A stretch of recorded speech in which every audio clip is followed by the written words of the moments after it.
No nii, me võtame täna siis ette peatüki number 15. Vaadake ikka raamatut ka. Kiire teade.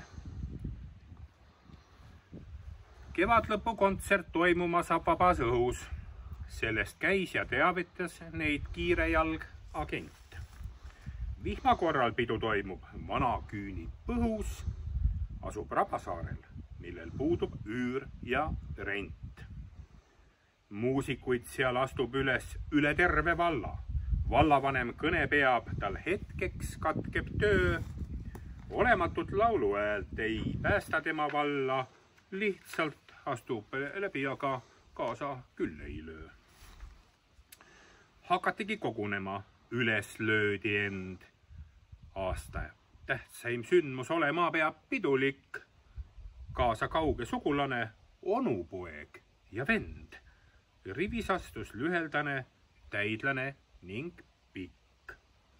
Paha kass ka oli pannud oma bändi kokku. Otsustati esineda uue stiiliga. Üks ümber lõigatu lõi plekist purkidega lokku. Sootu peksis rütmi vana küüneviiliga. Rõhutati erinevust läbi selle lärmi. Kõrgehäälsed lisandid tõi juurde keegi. Krõõt! Eriline muusika tõi pigem meelehärmi.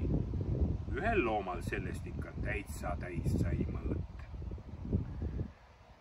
Astus Ilves nõtkel sammul keset kisakoori. Esindas ka tema kasslaste ja kassisugu. Pahandas, miks lollustega nakatate noori? Kassirahval väärikal on laulda oma lugu. Kuri kass lõi päevi näinud kihvad kiirelt valla. Mida sina, Ilves, üldse moodsast asjast tead? Kerge käpalöök ning moodne lendas põõsa alla. Istus seal ja väristas nüüd oma takust pead.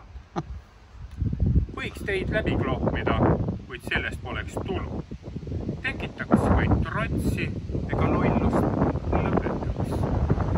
Ise leidis jälgimise